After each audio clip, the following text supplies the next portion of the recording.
At napag-uusapan lang din ng Divisoria, mag-ingat at maging alisto kayo lalo sa pagpunta sa Divisoria. Talamak ang snatching doon at nahuli pa ang ilan sa mga insidenteng ito. Yan ang tampok sa programang Alisto, mamayang gabi.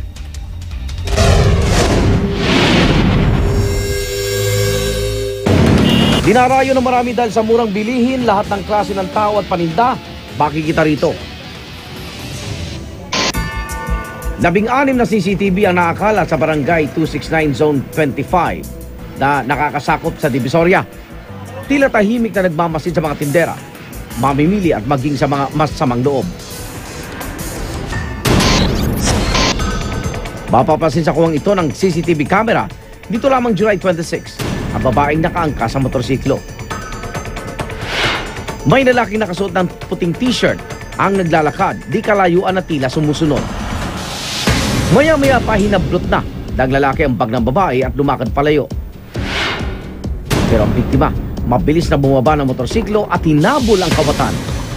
Makalipas ang ilang sandali, bumalik ang babae. Matagumpay na nabawi ang ninakaw sa kanya.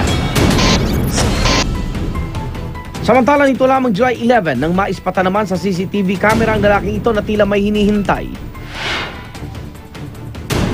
Makikita sinundan ng lalaki ang babae pagkababa nito sa jeep.